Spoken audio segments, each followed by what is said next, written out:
Assalamualaikum warahmatullahi wabarakatuh. Perkenalkan, nama saya Endah Dewi Ayulusari. Saya dari Fakultas Ekonomi Bisnis, Prodi Akuntansi Universitas Pelita Bangsa. Sebelumnya saya berterima kasih kepada Bapak dan Ibu dosen sekalian beserta teman-teman sekalian yang telah mempersilakan kelompok kami untuk presentasi.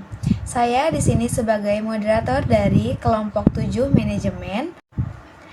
Dan tentunya saya tidak sendiri, saya bersama Nanda dan juga Ati, teman-teman satu kelompok saya, yang akan membantu saya menjelaskan materi pada kali ini. Materi yang akan disampaikan oleh kelompok kami adalah fungsi pengorganisasian dalam perusahaan manajemen. Sebelumnya, apa fungsi pengorganisasian dalam manajemen perusahaan? Apakah fungsi tersebut penting bagi perusahaan? Fungsi pengorganisasian dalam manajemen perusahaan adalah proses menyusun struktur organisasi dan sumber daya agar perusahaan dapat berjalan secara efektif dan efisien untuk mencapai tujuan perusahaan tersebut. Dalam fungsi pengorganisasian ini, manajer atau atasan menentukan siapa yang bertanggung jawab atas tugas tertentu, lalu bagaimana tugas tersebut dikoordinasikan dan bagaimana pengambilan keputusan dilakukan. Berikut adalah beberapa langkah utama dalam fungsi pengorganisasian yang akan disampaikan oleh teman saya. Kepada Ati, saya persilahkan. Fungsi pengorganisasian. Yang pertama yaitu pembagian tugas atau division of work, yaitu tujuannya memecah pekerjaan besar menjadi bagian-bagian yang lebih kecil agar dapat dikerjakan dengan lebih efisien oleh orang yang memiliki keahlian khusus. Langkah-langkahnya yaitu yang pertama, identifikasi semua aktivitas utama yang perlu dilakukan untuk mencapai tujuan perusahaan. Yang kedua, membagi aktivitas tersebut ke dalam tugas-tugas yang lebih spesifik berdasarkan keterampilan yang dibutuhkan. Yang ketiga, menyusun uraian tugas atau job description yang jelas sehingga setiap karyawan memahami apa yang menjadi tanggung jawabnya. Manfaatnya yaitu mengoptimalkan produktivitas karyawan, meningkatkan keahlian individu, dan menciptakan spesialisasi dalam tim. Yang kedua, pembentukan departemen atau departmentalization. Tujuannya yaitu mengelompokkan tugas-tugas yang telah dibagi ke dalam unit atau departemen berdasarkan kriteria tertentu seperti fungsi, produk, lokasi, atau pelanggan. Jenis-jenis pembentukan departemen. Yang pertama, berdasarkan fungsi.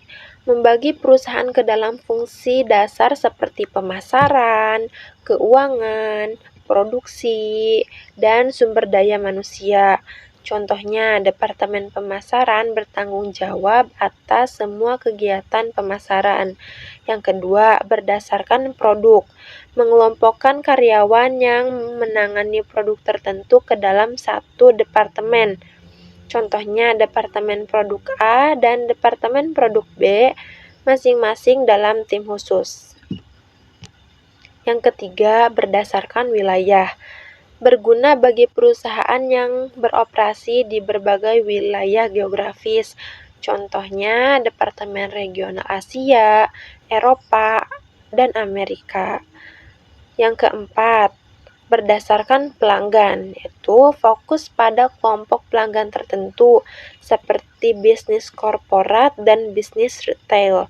Manfaatnya yaitu meningkatkan fokus pada kegiatan spesifik, memungkinkan pemantauan kinerja yang lebih mudah, dan memperkuat kemampuan perusahaan dalam melayani kebutuhan tertentu. Materi yang akan saya sampaikan yaitu pendelegasian wewenang. Apa itu pendelegasian wewenang?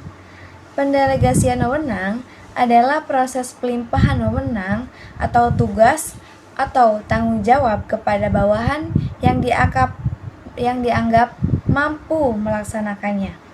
Pendelegasian wewenang memiliki beberapa manfaat, di antaranya: 1. Meningkatkan kinerja organisasi secara keseluruhan. Yang kedua, menciptakan budaya kerja yang lebih efektif dan efisien. Yang ketiga, membantu operasional perusahaan terfokus pada bidang yang lebih penting. Lalu, pendelegasian wewenang ini memiliki beberapa tips untuk mendelegasikan wewenang secara efektif atau lebih tepat. Yang pertama, tentukan tugas yang akan didelegasikan. Yang kedua, pilih orang yang tepat untuk pekerjaan yang tepat atau pekerjaan yang sesuai dengan bidangnya. Jangan asal memilih orang yang tidak sesuai di bidang pekerjaannya karena mungkin tidak efektif. Lalu di dalam pendelegasian wewenang terdapat 3 hal pokok yang bisa menentukan ya. Yang pertama ada tugas. Pekerjaan yang harus dilakukan oleh seseorang pada suatu jabatan tertentu. Terus yang kedua ada wewenang.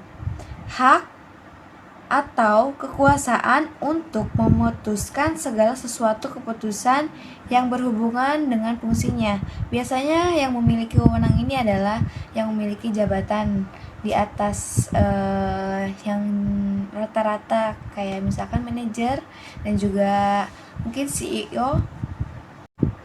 Yang terakhir ini ada tanggung jawab ya. Jadi tanggung jawab itu tidak harus yang memiliki jabatan di atas. Setiap orang yang ditugaskan atau yang diberikan kepercayaan untuk melakukan suatu pekerjaan itu wajib memiliki jiwa atau sifat tanggung jawab.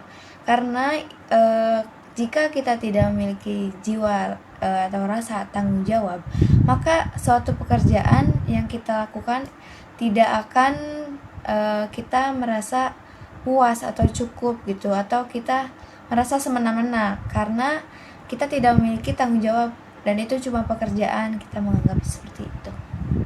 Saya akan berikan contoh delegasi wewenang ya. Misalkan manajer umum dari departemen penjualan yang meminta bantuan manajer penjualan untuk menyiapkan kumpulan data tenaga penjualan yang akan direview, seperti itu contohnya. Nah, di dalam fungsi pengorganisasian manajemen dalam suatu perusahaan terdapat beberapa hal yang perlu seperti koordinasi antar unit. Apa itu koordinasi antar unit? Kayak seperti kerjasama yang dilakukan antar unit kerja atau organisasi untuk mencapai tujuan yang sama atau tujuan bersama, kayak gitu. Lebih tepatnya komunikasi ya, komunikasi antara individu ke individu, antara dari individu ke satu kelompok, seperti itu.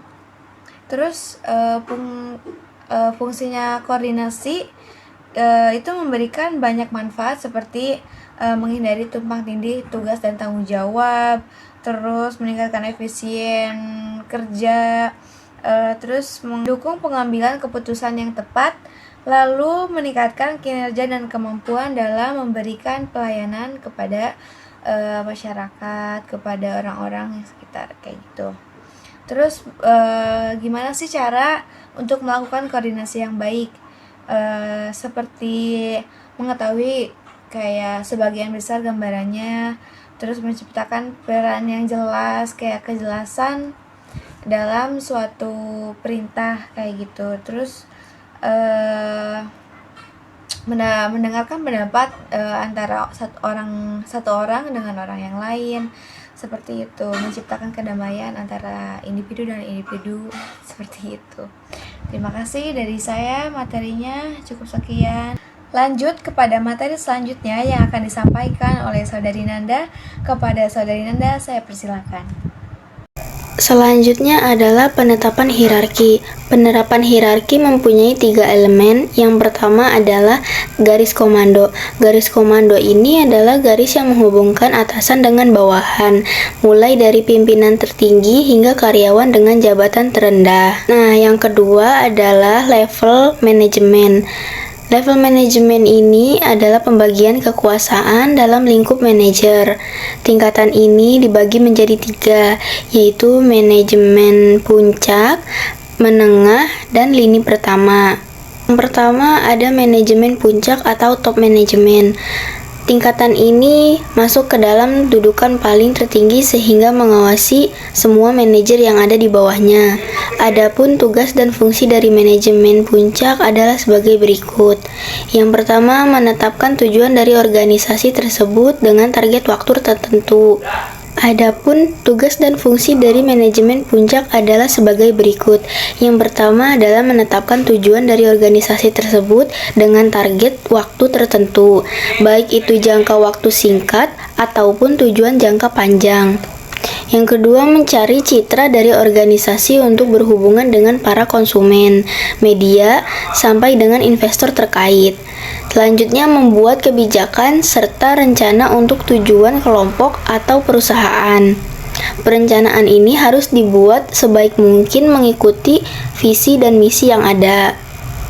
Selanjutnya, mengawasi seluruh aktivitas manajer bawahan agar bisa terorganisir. Lalu, punya tanggung jawab penuh untuk pertumbuhan perusahaan, mengatur dan menjaga seluruh sumber daya yang dimiliki oleh perusahaan, baik itu aset, tenaga kerja, maupun arus keuangan. Semua elemen tersebut yang mendukung dan mempengaruhi jalannya suatu organisasi atau perusahaan. Oleh sebab itu, penting untuk mengendalikannya dengan baik agar perusahaan berjalan lancar. Yang kedua adalah manajemen menengah atau middle management.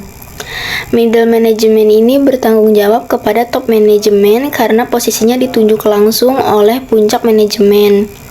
Di tingkat ini, manajemen tengah diberi wewenang untuk memantau manajemen yang di bawahnya.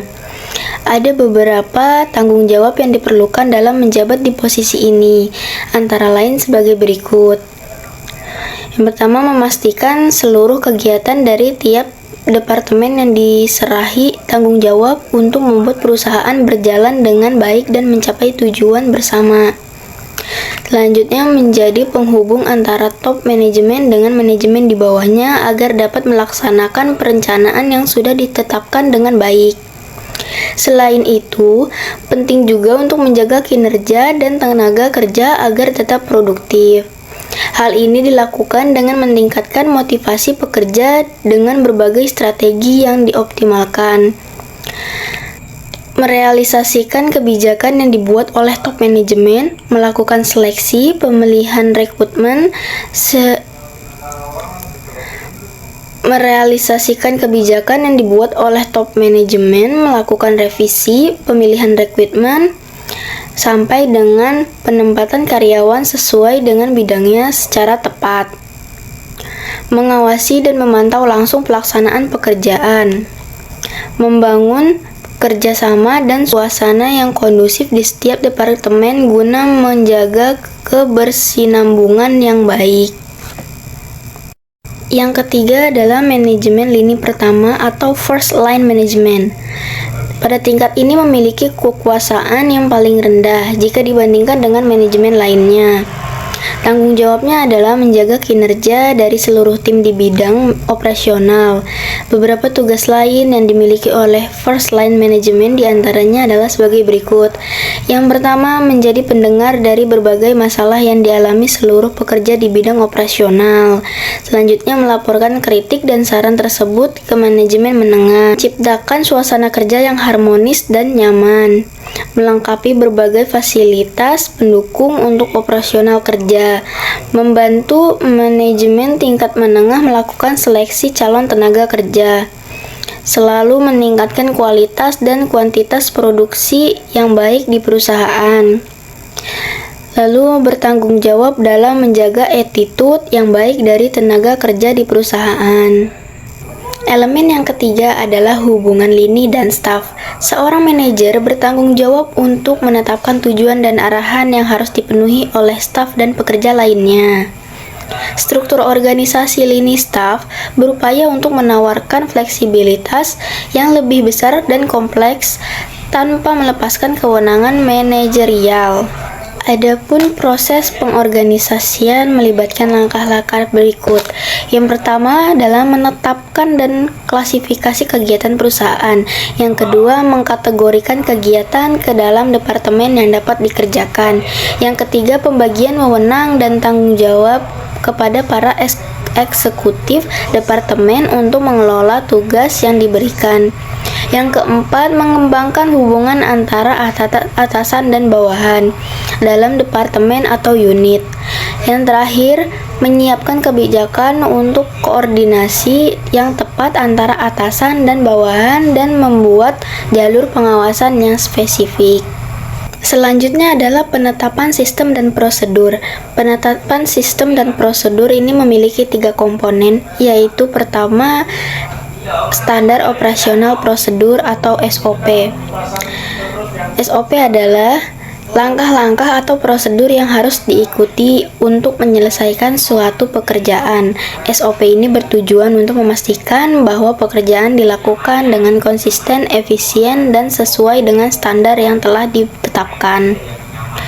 SOP ini biasanya terdiri dari manfaat, kapan dibuat atau direvisi, metode penulisan prosedur, diagram flowchart, lembar pengesahan dan distribusi dokumen, tujuan, ruang lingkup, referensi, definisi, dan penanggung jawab. Komponen yang kedua adalah pengukuran kinerja. Pengukuran kinerja ini sebagai landasan penting dalam mengelola keberhasilan suatu organisasi, terus menjadi fokus utama dalam ranah manajemen. Seiring dengan perkembangan bisnis dan perubahan lingkungan eksternal, pemahaman mendalam mengenai pengukuran kinerja menjadi semakin krusial untuk menavigasi kompleksitas dan mencapai tujuan strategis. Komponen yang ketiga adalah proses pengawasan dan pengendalian. Proses pengawasan dan pengendalian ini adalah proses yang bertujuan untuk memastikan bahwa hasil kerja sesuai dengan standar yang ditetapkan. Perbedaan antara pengawasan dan pengendalian adalah pada wewenang yang dimiliki oleh masing-masing pihak. Fungsi dari pengawasan adalah menetapkan apa yang harus dicapai dan tahapan untuk mencapainya. Sedangkan fungsi pengendalian adalah menilai apakah tujuan dapat dicapai dan jika tidak melakukan tindakan perbaikan. Selanjutnya adalah manfaat keseluruhan dari fungsi pengorganisasian. Yang pertama, efisiensi operasional. Yang kedua, meningkatkan produktivitas. Yang ketiga, motivasi dan kepuasan kerja. Yang terakhir, adaptasi terhadap perubahan. Yang terakhir ada kesimpulan. Fungsi pengorganisasian ini penting untuk memastikan semua elemen di perusahaan bekerja secara sinkron, sehingga perusahaan dapat mencapai tujuan strategisnya dengan lebih efektif. Baik, rangkaian materi demi materi telah kami sampaikan. Terima kasih kepada para audiens yang telah mendengarkan materi kami hari ini. Mohon maaf bila ada kata atau materi yang kurang tepat karena kami masih tahap pembelajaran. Terima kasih untuk semuanya. Wassalamualaikum warahmatullahi wabarakatuh. Saya sebagai moderator izin pamit undur diri.